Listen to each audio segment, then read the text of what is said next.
Hola chicos, saludos. En esta oportunidad vamos a ver algunos conceptos básicos de lo que es esterilización y desinfección en el caso del laboratorio de microbiología. Acá tenemos algunas definiciones. En primer lugar, lo que es un antimicrobiano. Los antimicrobianos no son más que sustancias, generalmente se utilizan como medicamentos, que se utilizan principalmente para prevenir y tratar infecciones causadas por microorganismos, entendiéndose como microorganismos, bacterias, virus, hongos y parásitos. Estos antimicrobianos pueden actuar matando a los microorganismos, que son los antimicrobianos bactericidas, o inhibiendo el crecimiento de dichos microorganismos, que son los antimicrobianos bacteriostáticos. En segundo lugar, tenemos el término biocida.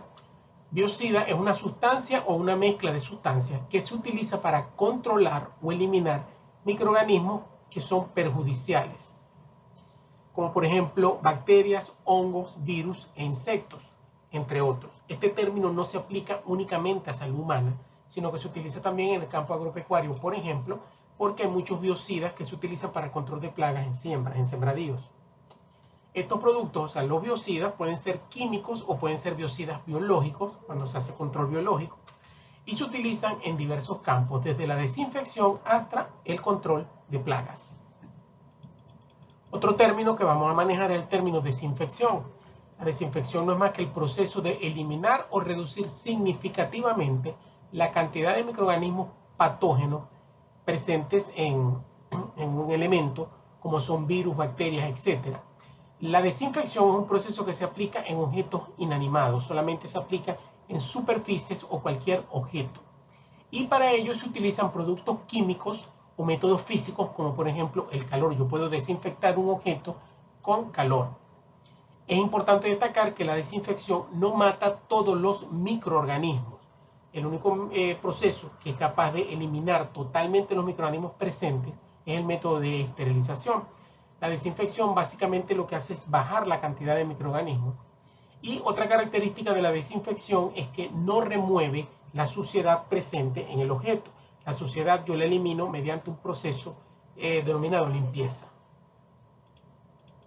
Otro concepto es descontaminación. Descontaminación es el proceso mediante el cual yo reduzco o elimino contaminantes presentes en una superficie o en un medio. Estos contaminantes pueden ser agentes biológicos o agentes químicos. Yo puedo descontaminar una superficie de microorganismos, pero también las puedo descontaminar de algún producto químico. Como les dije, siempre en objetos, superficies o personas. En el caso de personas, objetos, superficie, la descontaminación me disminuye la cantidad de microorganismos para llevarlos a un nivel seguro que no sean capaces de producir enfermedad en el hombre. Este proceso puede involucrar la eliminación física del contaminante, la inactivación o la neutralización. Son varios procesos que se pueden realizar allí. Y otro concepto es el concepto de antiséptico. El antiséptico no es más que una sustancia que se aplica sobre tejido vivo, como la piel, por ejemplo, para reducir la posibilidad de infección o de que el paciente sufra un cuadro de sepsis. Son antimicrobianos que se utilizan para prevenir el crecimiento y la reproducción de microorganismos nocivos. Es un proceso muy similar a la desinfección. La diferencia básica entre estos dos procesos es que la desinfección se realiza en superficies y objetos inanimados, mientras que la antisepsia se realiza en tejido vivo.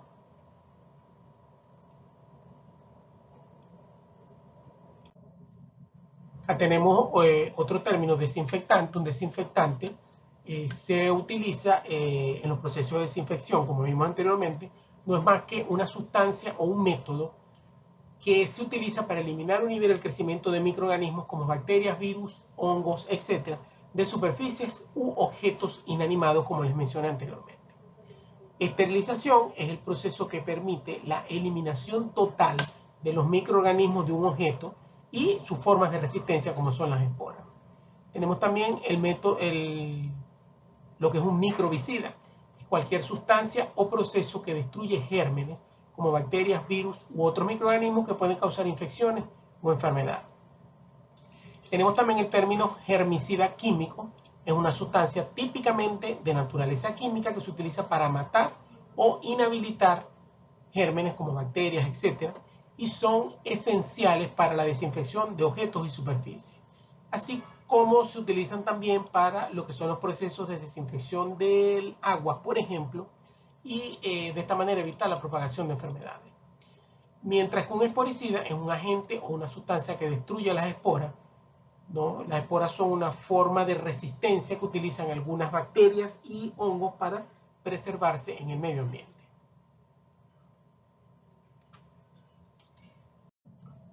En cuanto a la limpieza de material de laboratorio, hay diferentes técnicas. Tenemos una que no es más que el desempolvado en seco, es un material de laboratorio, un objeto que, vamos a decir, tiene polvo en la superficie, simplemente con un paño seco se retira todo el polvo que pueda tener en la superficie.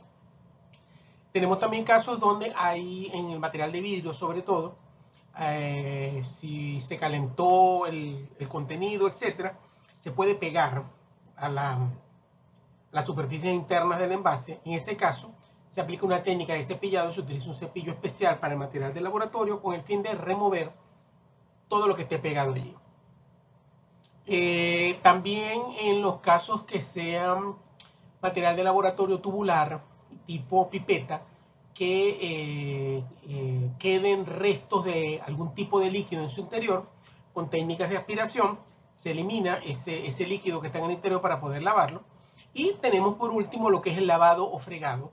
O sea, después de haber aplicado todas estas diferentes técnicas, la última que se aplica es el lavado o fregado, donde básicamente lo que se hace es eliminar todos los restos. Generalmente esto se hace con una solución jabonosa, jabones diseñados especialmente para material de vidrio. Son jabones neutros que no dejan residuos y permiten, vamos a decir, lavar de manera adecuada el material de laboratorio. Bueno, vamos a comenzar a ver las características y la utilidad que tienen algunos herbicidas químicos que se utilizan frecuentemente en el laboratorio. Recuérdense que el término germicida abarca una gran cantidad de sustancias, entre ellas los desinfectantes. Comenzamos con el cloro o el hipoclorito de sodio. Es un agente que produce oxidación rápida de los microorganismos, básicamente. Es un herbicida de uso extendido y de amplio espectro. Funciona casi que para la mayoría de los microorganismos, o sea, virus, bacterias, hongos, parásitos, etc. Viene en presentación de lejía, que es como se conoce las soluciones de cloro, que se pueden diluir y preparar diferentes diluciones para conseguir diferentes concentraciones.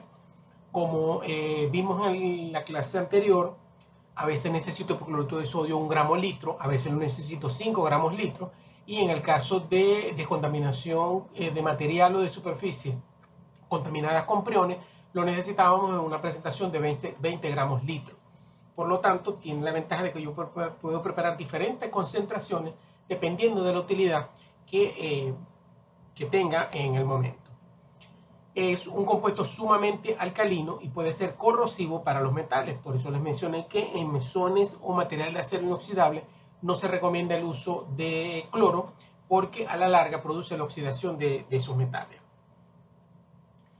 Generalmente se recomienda para su uso en el laboratorio, como les mencioné, 1 gramo litro cuando son derrames de sustancias biológicas, y dependiendo del tamaño del microorganismo involucrado y la dimensión del desastre, puede utilizar la presentación de 1 gramo o la presentación de 5 gramos litro. Acá tenemos otro, dicloroisocianurato sódico.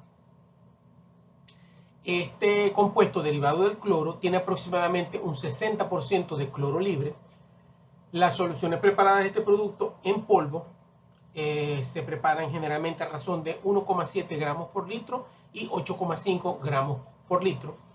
Entonces, cuando él viene en polvo, a estas dos presentaciones y hago la dilución en 1 litro, voy a obtener las concentraciones equivalentes de cloro de 1 gramo litro y 5 gramos litro. Se puede aplicar sobre salpicaduras de sangre u otros productos biológicos y se debe dejar actuar por 10 minutos.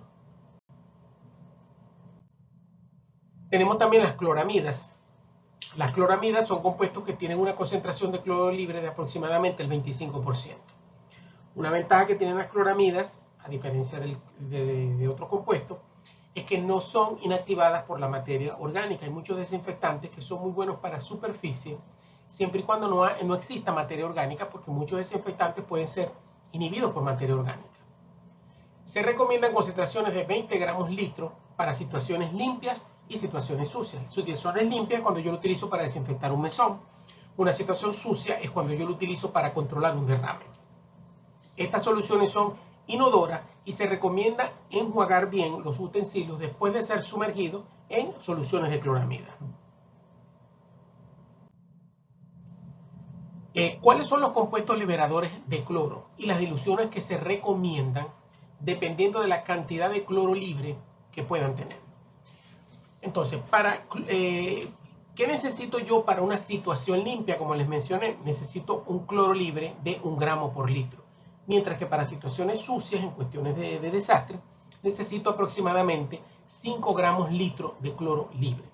Entonces, cuando utilizo solución de hipoclorito al 5% de cloro libre, voy a utilizar 20 ml para 1 litro. Hago una dilución de 20 ml del 5% de cloro para 1 litro o 100 mililitros de cloro al 5% para 1 litro y voy a obtener estas concentraciones, 1 gramo litro, 5 gramos litro.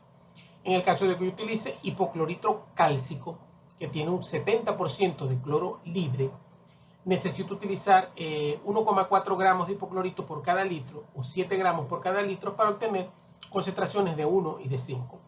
En el caso del cloro isocianurato sódico en polvo, debo utilizar 1,7 y 8,5 gramos.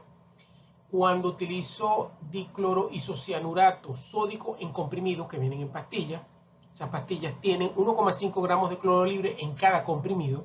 Yo utilizo un comprimido para 1 litro o 4 comprimidos para 1 litro.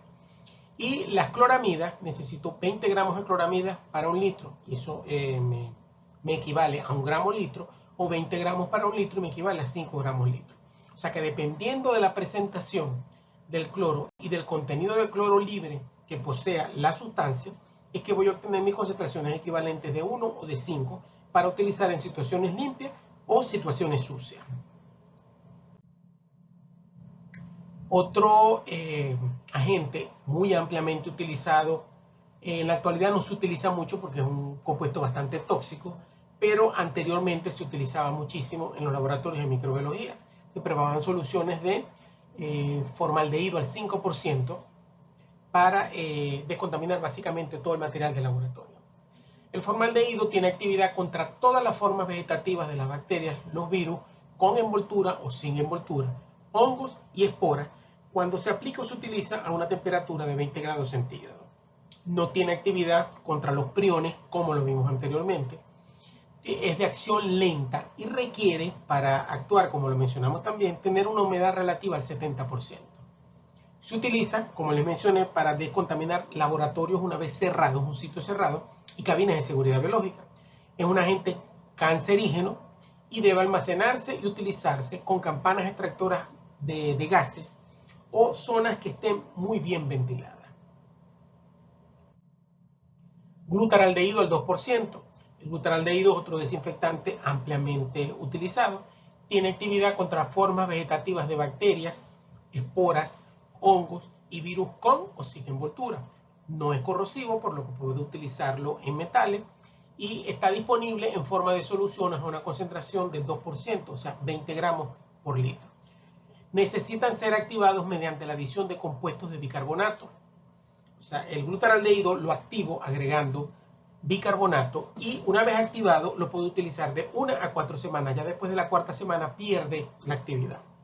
Es tóxico y es irritante para la piel y para las mucosas, por eso es que se restringe mucho su uso en la actualidad y debe utilizarse con campanas extractoras de gases o en locales muy bien ventilados.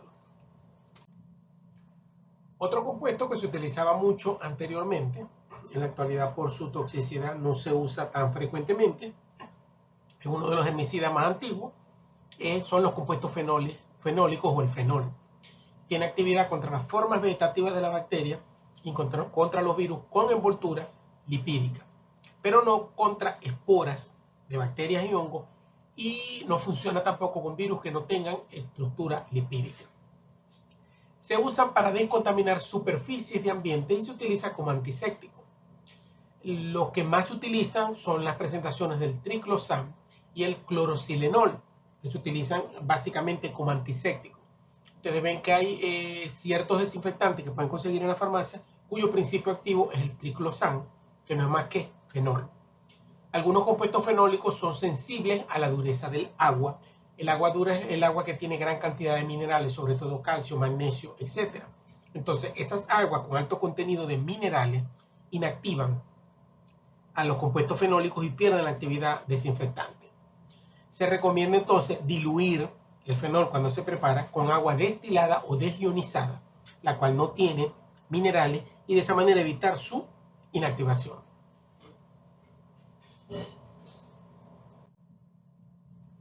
Compuestos de amonio cuaternario se utilizan con mezclas, mezclados con otros herbicidas, como por ejemplo los alcoholes. Se puede utilizar un amonio cuaternario con un alcohol.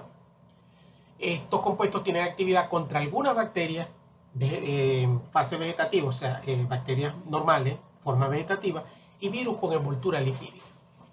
El principal representante es el cloruro de benzalconio, que está presente en muchos productos farmacéuticos que se utilizan como antisépticos. Pierde actividad frente a la materia orgánica, aguas duras, ricas en minerales, y cuando se mezcla con detergente aniónico. Algunos tienen baja capacidad desinfectante debido a que permiten el crecimiento de bacterias. Por ejemplo, muchas especies de Pseudomonas son capaces de crecer en amonio cuaternario, que es un desinfectante. Los representantes, uno de los representantes más utilizados de amonio cuaternario es la marca comercial Herdex. El Herdex, por ejemplo, es un desinfectante que se basa en amonio cuaternario. Y todo el mundo cree que los amonios cuaternarios son muy buenos, pero como pueden ver, sirve contra algunas bacterias en su forma vegetativa. Todo lo que vimos hasta ahora, todo lo que hemos visto, el cloro, cloramida, fenoles, formaldehído, todos actúan contra formas vegetativas y la mayoría actúa contra esporas de bacterias. Fíjense que el amonio cuaternario actúa contra algunas bacterias en fase vegetativa. Por lo tanto, no es un antiséptico muy bueno, a pesar de que lo vendan como una de las maravillas más grandes, no. Incluso a nivel médico, muchos equipos, antes de volverlos a utilizarlos, se desinfectan con amonio cuaternario. Lo que considero que es un error bastante grave. ¿Por qué? Porque, como pueden ver, no elimina a todas las bacterias. Hay ciertas bacterias que pueden crecer en este detergente. Tenemos los alcoholes también, que son los desinfectantes clásicos. Tenemos, por ejemplo, el etanol, el 2-propanol, con el que se hace el alcohol isopropílico, etc. Entonces, estos alcoholes tienen propiedades desinfectantes similares entre ellos. Son activos contra las formas vegetativas de bacterias, contra todas, virus con envoltura lipídica, pero no actúan contra las esporas. No dejan residuos en los objetos tratados. Es una ventaja que tienen los alcoholes por encima del resto de los compuestos, que la mayoría deja residuos. Los alcoholes no dejan residuos una vez tratado el objeto. Pueden mezclarse con otras sustancias para mejorar su capacidad desinfectante. Por ejemplo, alcoholes con formaldehído o alcohol con cloro. El etanol 70% se puede utilizar en la piel, en la superficie de trabajo, en un mesón, en una cabina de seguridad biológica, y algún material quirúrgico e incluso material de vidrio yo lo puedo sumergir en alcohol etanol al 70% para desinfectarlo. Se recomienda almacenar en recipientes adecuados para evitar la evaporación, porque recuerden que los alcoholes tienden a evaporarse, y deben ubicarse lejos de fuentes de calor y llamas de mechero, ya que son productos inflamables. Tenemos el yodo y los iodóforos en general. Su acción desinfectante es análoga a la del cloro, se parece mucho a la del cloro y es menos susceptible a la inhibición por materia orgánica. El cloro es muy bueno para superficies, pero no es bueno como antiséptico. ¿Por qué? Porque la materia orgánica lo inhibe. Pueden manchar los tejidos y la superficie y no es adecuado como desinfectante. Por eso es que básicamente el yodo no se utiliza para desinfectar superficie, pues yo tengo una mesa de madera y le coloco yodo, la voy a manchar. Se consideran buenos antisépticos y es, vamos a decir, la la povidona iodada, que es el principio activo del betadine y la mayoría de los desinfectantes basados en yodo que se utilizan para limpiar heridas y para la piel. Se recomienda no utilizar sobre objetos de aluminio y cobre, ya que corroen esos metales, y deben almacenarse de 4 a 10 grados centígrados para evitar la proliferación bacteriana. Tenemos el peróxido de hidrógeno y los perácidos. El peróxido de hidrógeno y la mayoría de los perácidos son oxidantes enérgicos y pueden servir como germicidas de amplio espectro. Son más inocuos para el ser humano y para el ambiente que otros compuestos y se suministran en forma de solución al 3% o solución acuosa al 30%, no más que el agua oxigenada que podemos conseguir en la farmacia. Puede utilizarse para descontaminar superficies de trabajo de laboratorio y cabinas de seguridad biológica, y soluciones con mayor potencia pueden servir para desinfectar material médico dental. Los perácidos y los peróxidos son corrosivos para metales como aluminio, zinc, cobre, latón y tienen la capacidad de decolorar tejidos, cabello, piel y mucosa. Por eso cuando una persona necesita teñirse el cabello de un color más claro y el color es más oscuro, simplemente el cabello lo tratan con peróxido de hidrógeno, con agua oxigenada, para blanquearlo y sea más fácil que tome el color más claro, porque tiene la capacidad de colorar tejidos y cabello, piel, mucosa, etc. En cuanto a la descontaminación de espacios y superficie, si yo necesito una superficie o un espacio, yo puedo utilizar hipoclorito de sodio al 1 o al 5. Al 1 para limpieza general y al 5 cuando tengo algún derrame o situaciones de alto riesgo. O puedo utilizar un peróxido de hidrógeno al 3%. Para desinfección de salas y equipo, lo mejor es la fumigación con formaldehído y que se debe hacer a 21 grados centígrados. Recuerden que el formaldehído se deteriora su actividad a más de 20-21 grados centígrados y debo tener una humedad del 70%. Un aspecto muy importante dentro del laboratorio de microbiología es lo concerniente al lavado y descontaminación de las manos. Se recomienda siempre que sea posible el uso de guantes cuando se manipule material biológico peligroso. ¿Para qué? Para proteger el contacto directo con piel y mucosa. Sin embargo, el uso de guantes no obvia el lavado de manos de forma regular y correcta. A pesar de utilizar guantes, yo debo lavarme las manos. Las manos, ¿cuándo me las debo lavar? Después de manipular material biológico, animales y antes de abandonar el laboratorio. O sea, si yo estoy trabajando en el laboratorio y necesito salir del laboratorio, me debo retirar los guantes, lavarme las manos y salir del laboratorio. Para el lavado de manos se deben utilizar jabones germicidas, jabones antisépticos que garanticen la eliminación de microorganismos. Y pueden utilizarse también friegas con alcohol en las manos cuando estén ligeramente sucias o en el caso de que no se puedan lavar con agua y jabón. Estas son las soluciones que hemos utilizado desde hace mucho tiempo con alcohol gel. Esas, vamos a decir, me permiten controlar un poco la carga microbiana, pero no sustituyen ni reemplazan el lavado de manos con agua y jabón. En cuanto a la descontaminación de cámaras biológicas, lo vimos en una de las actividades pasadas, por lo general se hace con formaldehído en forma de gas, se cierra, se sella la campana y se vaporiza el formaldehído en el interior de la campana, se deja cierto tiempo y después se elimina a través de todo el sistema de ventilación de la campana todo ese gas de formaldehído. Acá tenemos otra vez en resumen, fíjense, tenemos que colocar formaldehído, calentamos para que se evapore. Debemos colocar también el bicarbonato y calentarlo para que se evapore también y se una con el formaldehído y lo active. Recuerden que yo activo el formaldehído gaseoso con bicarbonato. Tengo que mantener una humedad al 70%, por lo tanto debo calentar agua también para que me forme vapor de agua.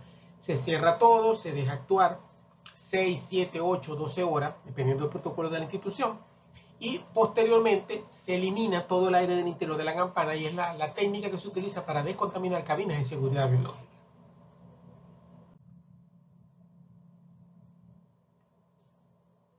Acá está el mismo protocolo que ya vimos en la clase pasada. Básicamente se deja la campana con formaldehído, se extrae todo el gas y posteriormente tengo que hacer la limpieza de todos los restos de formaldehído que pueden haber quedado en la superficie, sobre todo en la superficie interior de la cabina de seguridad biológica. Tenemos desinfección y esterilización por calor. Hay diferentes técnicas. Tenemos, por ejemplo, calor seco. Las técnicas de calor seco se utilizan para tratar objetos de laboratorio que soporten altas temperaturas, 160 grados centígrados o más, durante 2 o 4 horas. Generalmente utilizamos las estufas o los esterilizadores. Y cuando esterilizamos, por ejemplo, material de vidrio, lo colocamos dentro de la estufa, se enciende la estufa a 160, 180 grados centígrados, 2, 3 o 4 horas para esterilizar ese material.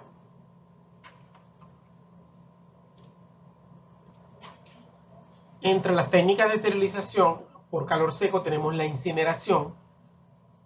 Ese método lo utilizamos sobre todo para descartar material. Se incinera para terminar de destruirlo. Tenemos la combustión.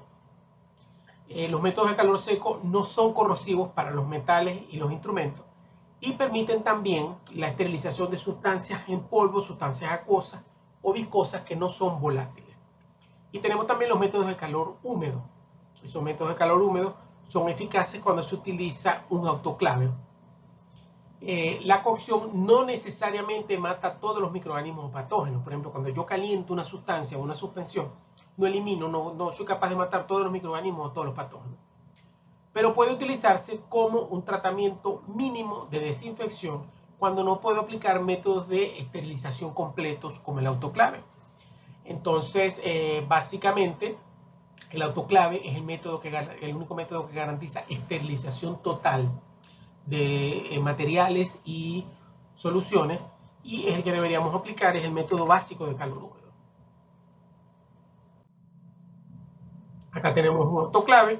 Un autoclave no es más que un aparato que comúnmente se utiliza en los laboratorios para esterilizar cultivos, esterilizar soluciones que no formen emulsiones con el agua y que no se desnaturalicen con la temperatura que se va a utilizar, en este caso 100-120 grados centígrados.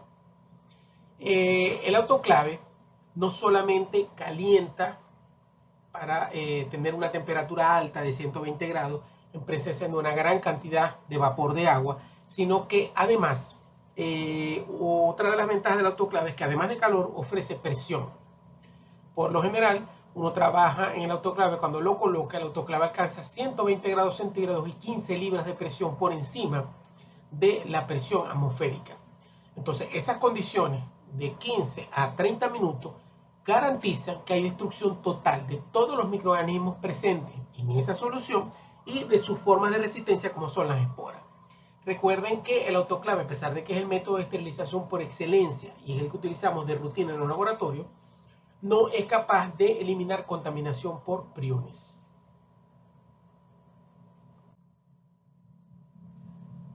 ¿Cuáles son las ventajas del autoclave? Las ventajas del autoclave es calentamiento rápido, y ese calor y la presencia de vapor de agua hace que el calor y el vapor de agua penetre rápidamente en el interior de las soluciones, sustancias, etc. El método proporciona la destrucción de bacterias y esporas en corto tiempo, no deja ningún tipo de residuo tóxico, y el material que se pone al autoclave, el deterioro es muy bajo, es un método bastante económico. ¿Cuál es la desventaja? Es corrosivo a ciertos instrumentos metálicos por la presencia de vapor de agua, grandes cantidades de agua que pueden oxidar ciertos metales, y no permite esterilizar soluciones que formen emulsiones con el agua. Otra cosa es que no permite esterilizar soluciones con alto contenido de proteína, ya que al aumentar la temperatura se degradan esas proteínas y se deteriora la calidad del medio.